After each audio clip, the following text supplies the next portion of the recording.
Famous public intellectuals, Chomsky and Peterson, who belong to opposite ends of a political spectrum, Chomsky on the left and Peterson on the right, both have an intensely critical view of what they generally call postmodernism, the philosophical current that is skeptical of grand narratives and the notion of objectivity. I'm going to talk to you a bit briefly about why postmodernism is wrong. And I actually mean technically wrong, apart from ethically wrong and morally wrong and intellectually wrong and emotionally wrong and practically wrong. There's a book by two physicists, Jean Bricmont and Alan Sokal, both of whom happen to be political radicals, just running through, it's mostly Paris postmodernism, what postmodern commentators have said about science. And it is really embarrassing. I mean, to the extent you can understand it. But while there are some similarities among the types of criticisms they offer, perhaps surprisingly, they differ in their essence. In fact, the main focus of the two critiques is strikingly different. For Peterson, postmodernists wanted to cling on to the untenable Marxist idea of the exploitation of the working class by the bourgeoisie. So they repackaged it in the more encompassing oppressor-oppressed paradigm. By the end of the 60s, so much data on the catastrophic failures of communism had accrued that even the most intransigent of French intellectuals had to admit that the jig was up. The postmodern transformation is, well, we were a little wrong with the working class thing. Turns out that communists kill them all and capitalists make them all rich, and that's actually exactly the opposite of what we predicted. But maybe there's still a way this could be salvaged. How about if we don't say working class capitalist, we say oppressor oppressed. We'll just transform the terminology a bit, and we'll start thinking about all the other ways that people are oppressed, and all the other ways that people are oppressors, and then we can play the same damn game under a new guise. This is why the author of 12 Rules for Life often refers to postmodernism with the oxymoron postmodern neo-Marxism. That's another problem with the postmodern neo-Marxists, like zero gratitude. It's all, oh my God, I'm oppressed. Peterson is deeply preoccupied by the substance of postmodernism, with what he takes to be the core ideas of a philosophical current, such as their dissent in views towards Enlightenment values and their skepticism towards truth and logic. The postmodernists don't believe in coherency. They don't believe in, and I'm not making this up, this is part of their philosophy. They don't believe in logic. They don't believe in grand unifying narratives. They don't believe that there's a Canadian identity. They don't believe that there's an American identity. They don't believe that there's a Western identity. They don't believe that value structures exist, or if they are, they're irreplaceable with some other value structure. They certainly don't believe that they have any biological grounding, that there's any such thing as a human being. It's all socially constructed, which is really convenient if what you want to do is be the author of an entirely social constructed utopia that you can run. Forget about logic. That's out the window. That's just a construct of Western society. And the whole point of the construct was to oppress other people and to take their wealth and to privilege the people who live within that so-called logic system so that they can justify to themselves and other people their predator rapaciousness. Straight and simple. For the Canadian author and academic, there seemingly is a kind of nefarious intent that guides postmodern attitudes, because he sees them as driven by resentment. The first thing that you might want to note about postmodernism is that it doesn't have a shred of gratitude. And there's something pathologically wrong with a person who doesn't have any gratitude, especially when they live in what so far is the best of all possible worlds. And so if you're not grateful, you're driven by resentment. And resentment is about the worst emotion that you can possibly experience apart from arrogance. Resentment, arrogance, and deceit. There's an evil triad for you. And if you're bitter about everything that's happening around you, despite the fact that you're bathed in wealth, then there's something absolutely wrong with you. Peterson believes that through their categorization of the world in oppressors and oppressed, postmodernists produced identity politics, an idea that doesn't unite us, but instead divides us. Oh, I see, we need more black people on our board because all black people think the same way. That's how we're going to play this, is it? We're not going to be able to think. So it's such a pernicious philosophy because it's predicated on the idea that the way someone thinks is inextricably tied with their group identity. Well, that's what the bloody racists used to think. According to a famous psychologist, postmodernists view everything as driven by power, and this betrays their character and their ultimate intentions. I would also caution people against making the assumption that what the radical postmodernists say they're after has anything to do with what they're actually after. Because they're not after equity. They're not after tolerance. They're not anybody's friend. Not at all. They're power. They're after power. And that's it. And they use all this compassion language, which is like, you just have to scratch the surface of that and you find out how fast that vanishes. They use all this compassion language and I'm on the side of the oppressed, all of that posturing. It does nothing but mask the underlying drive to power. And that's in keeping with their own damn philosophy, because for the postmodernists, there is nothing but power. In general, for Peterson, the whole postmodern ethos is an invitation to acquire more power within society, by masquerading as empathic and compassionate. An invitation to chaos with broad societal implications that has already corrupted many universities and other societal institutions. The postmodernists know exactly what they're doing. This isn't accidental. Of course you shut down speakers you don't agree with, because you can't have a dialogue with them then anyways, because human beings can't have dialogue. There's no such thing as a human individual. There's no such thing as truth. Here's the postmodern world. It's the Hobbesian nightmare. It's everyone against everyone else, except it's not individuals, it's groups.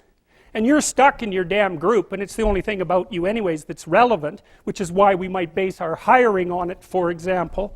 And you're oppressed, and even if you don't know it, it's only because you've internalized it, and it's the only thing that's real about you anyways.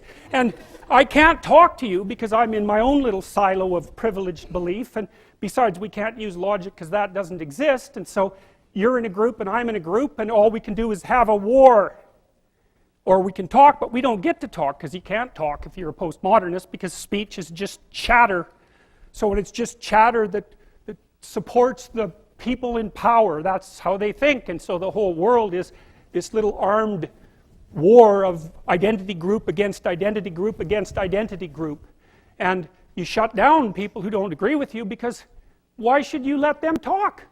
You don't believe in any of the reasons why you would let someone talk. So this isn't accidental. It's not because they're afraid, although it's also because of that. They hijack, fear. They hijack compassion. They make anyone who puts forward an alternative view into a terrorist of ideas and someone who's heartless at the core. For Chomsky, instead, postmodernism stems from a somewhat more mundane phenomenon. A self-serving game played by some academics to obtain an aura of prestige and material rewards. It's pretty easy to figure out what's going on. I mean, suppose you're a literary scholar at some elite university, or anthropologist or whatever. I mean, if you do your work seriously, that's fine, but it's not very. I mean, you don't get any big prizes for it.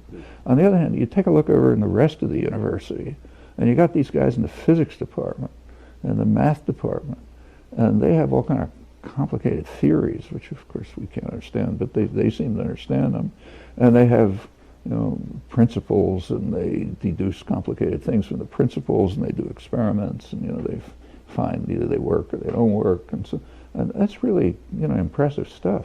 So I want to be like that too. So I want to have a theory in literary, in the humanities, literary criticism, anthropology, and so on. There's a field called theory. We're just like the physicists. They talk incomprehensibly, we can talk incomprehensibly. They have big words, we'll have big words. They draw, far-reaching conclusions, we'll draw far-reaching conclusions. We're just as prestigious as they are. Now, if they say, well, look, we're doing real science and you guys aren't, that's white, male, sexist, bourgeois, whatever the answer is. The main similarity between Chomsky's and Peterson's critique is the idea that the postmodern current emerged out of the fact that supporting communist endeavours had become untenable. The French intellectuals were the last group of intellectuals in the world who were dedicated, overwhelmingly, not 100%, but it was very standard and respected to be a dedicated Stalinist and Maoist.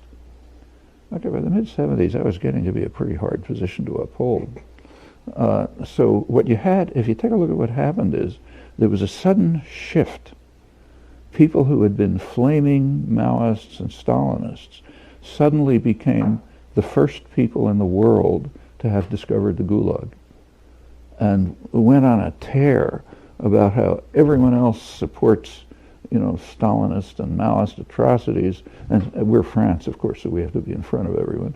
So therefore, we've exposed it, and now it was called the New Philosophy, or New Philosophers or something. And it went over all kinds. I remember meeting, I won't mention names because it's embarrassing, one of the leading French cultural theorists who happened to visit me around 1974, and she was a flaming Maoist. A couple of years later, she was one of the first people to have understood, to have, discovered Stalinist and Maoist atrocities. Well, okay, when you went through that transition, you got to do something else. How are you going to be, on the front pages? Okay. Along comes the invention of post-structuralism. But Chomsky's criticism does not focus much on the substance of the ideas generated by postmodernists, because for him there really isn't much substance at all, but mostly incomprehensible nonsense mixed up with truisms dressed up in polysyllables.